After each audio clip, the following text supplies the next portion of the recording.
7,000 languages. That is how many distinct languages humans speak on Earth today. 7,000 ways to say, I love you. 7,000 ways to declare war. 7,000 ways to name a god.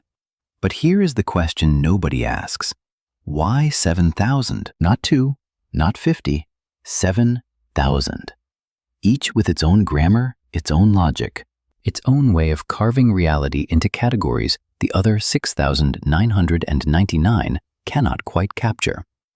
A Finnish speaker experiences loneliness differently than a Mandarin speaker. A Hebrew speaker structures time differently than an English speaker. These are not translation errors. These are different architectures of thought built into the language itself.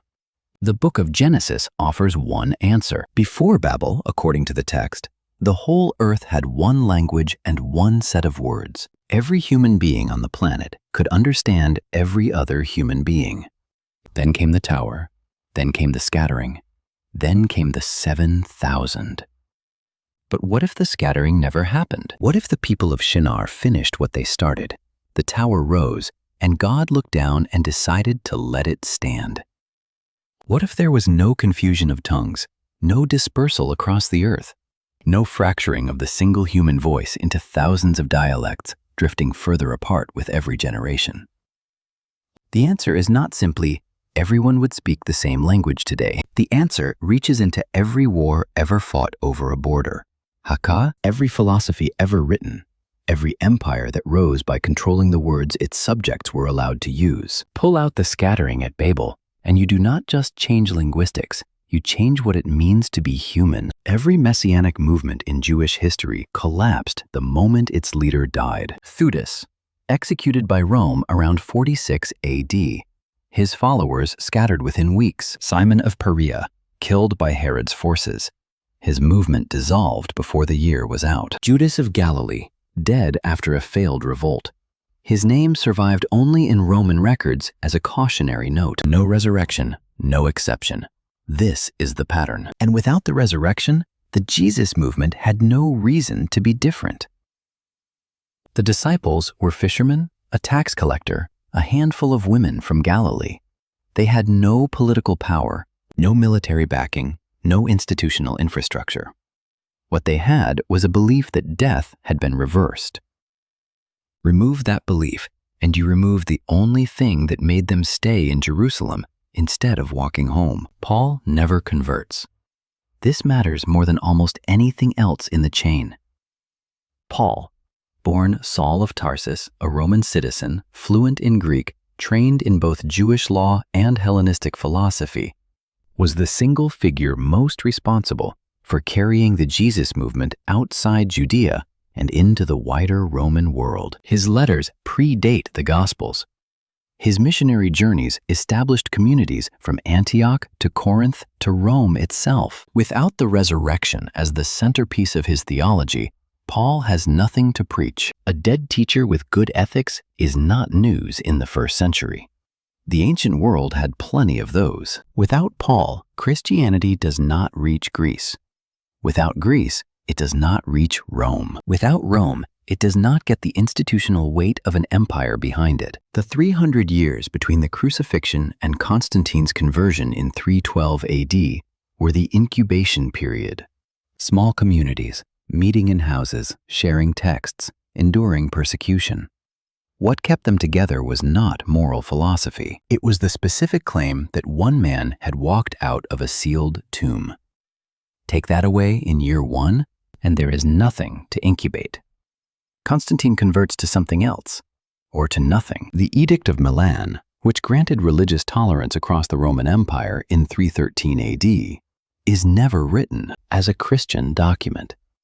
The first Christian emperor is never Christian, and every domino after that one was never standing to fall. There is a Portuguese word, saudade. It describes a longing for something you loved and lost, or perhaps never had at all. A melancholy that is also, strangely, pleasurable. There is no English equivalent. Translators have tried for centuries. The closest approximation takes an entire sentence to say what Portuguese captures in 4 syllables. The Japanese have mono no aware. the bittersweet awareness that beautiful things do not last, that cherry blossoms fall, that the feeling of watching them fall is itself part of the beauty. German has Schadenfreude, the quiet satisfaction at another person's misfortune. The Inuit languages distinguish between dozens of types of snow, not because Inuit people are obsessed with weather, mila vie que, but because those distinctions matter for survival. And survival shaped the vocabulary, and the vocabulary then shaped the perception. Here is what linguists have documented. The language you speak does not just name your reality, it structures it. Russian speakers, who have separate basic words for light blue and dark blue, are measurably faster at distinguishing those shades than English speakers. Mandarin speakers, whose language embeds time vertically rather than horizontally, quote, conceptualize past and future differently than speakers of European languages. The Puraha people of the Amazon, whose language has no numbers beyond 1, 2, and many, process quantity in ways that challenge every assumption cognitive scientists held about universal human thought. 7,000 languages means 7,000 distinct cognitive architectures, 7,000 ways of categorizing color, time, causality, guilt, honor, and love. Now remove the scattering. One language, one architecture.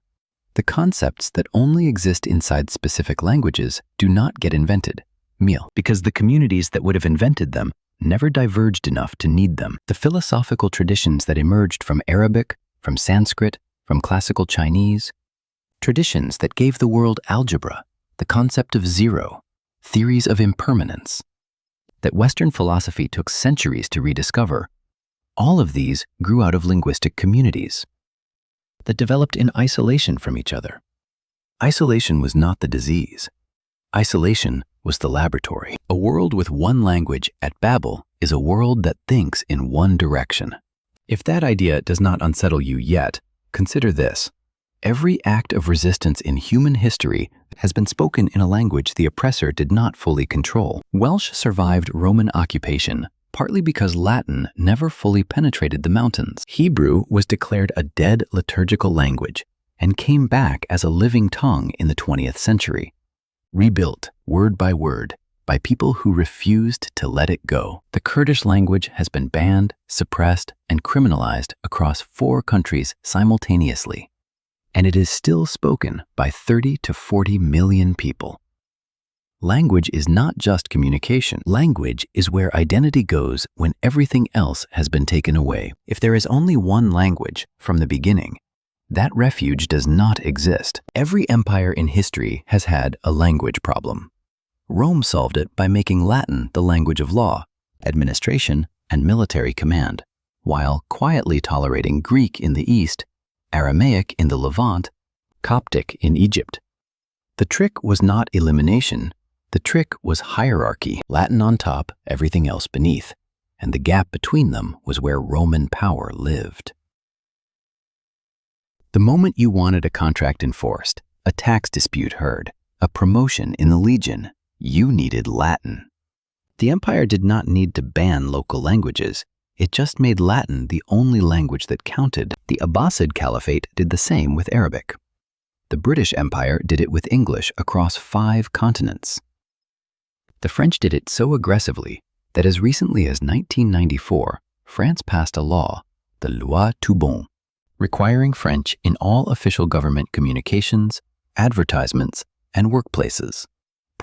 Because English was encroaching and the state felt the border slipping. Linguistic borders and political borders are not the same lines, but they follow each other like shadows. Remove Babel, and none of these empires have a language lever to pull. Rome cannot use Latin as a tool of assimilation, because there is no Latin distinct from whatever everyone else speaks. The Abbasid translation movement, which preserved and transmitted Greek philosophy into Arabic, saving texts that would otherwise have been lost entirely during Europe's early medieval period, never happens, because there is no translation needed. The Renaissance, which was partly powered by the rediscovery of classical texts that had survived in Arabic translation, does not arrive the same way. The nation-state as a political unit is inseparable from the idea of a people who share a language. This is not ancient wisdom. it is a relatively recent invention. The Peace of Westphalia in 1648 began codifying the idea that a sovereign state had defined borders and a defined people. By the 19th century, nationalist movements across Europe were explicitly built on linguistic identity. Germany unified not just around shared economics or geography, but around the German language. The Czech national revival of the early 1800s was conducted almost entirely through literature, theater, and dictionary writing. People who decided that having a distinct language meant having the right to a distinct nation. Yugoslavia fell apart along linguistic and religious fault lines that had been suppressed for decades under a single federal identity. Belgium has been in a slow constitutional crisis for most of its modern existence, because Flemish Dutch speakers and French-speaking Walloons cannot agree on which language governs which institutions. Canada has an entire province that has held 2 referendums on separation, driven in large part by the conviction that a French-speaking people cannot fully be themselves inside an English-majority country. These are not edge cases. These are the load-bearing walls of modern political geography. A world without Babel does not just lack these specific conflicts. It lacks the entire architecture that makes these conflicts possible. No linguistic minorities, no language laws, no empire of translation, no nationalism built on the argument that a people who speak alike should govern alike. What fills that space is harder to name. Power does not disappear without language as its instrument. It finds another lever. Wealth, perhaps? Geography? Bloodline? The history of domination does not require a language gap to function. It only requires a gap. But the specific texture of the world we have, the borders drawn where they were drawn, the wars fought over the words in a constitution, the poets who died for the right to write in a tongue, their government wanted to erase, all of that is gone. In 1887, a 28-year-old eye doctor in Warsaw sat down and published a small booklet under a pseudonym that meant one who hopes. His name was Ludwig Lazarus Zamenhof. He had grown up in Białystok, a city where Polish, Russian, German, and Yiddish speakers lived in the same streets and hated each other with a consistency that only neighbors can sustain. He watched fights break out over misunderstandings that were not really misunderstandings at all. They were collisions between communities that had no shared language and therefore no shared ground. He spent his childhood convinced that if people could only speak to each other directly, without the static of translation, the hatred would dissolve.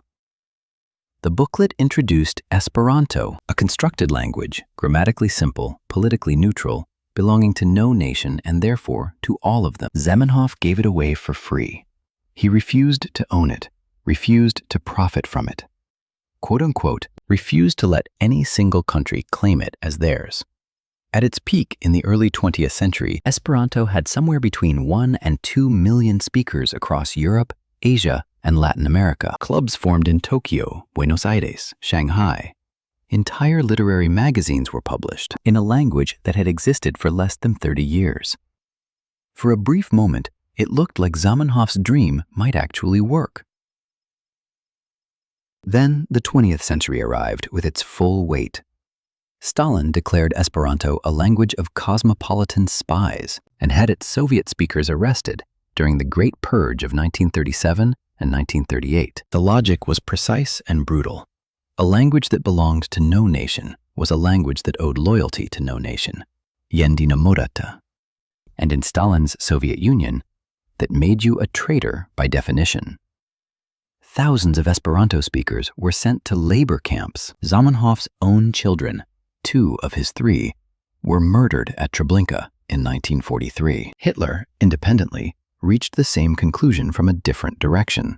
Esperanto was a Jewish invention, its creator Jewish, its internationalist vision incompatible with a world organized around racial and national purity.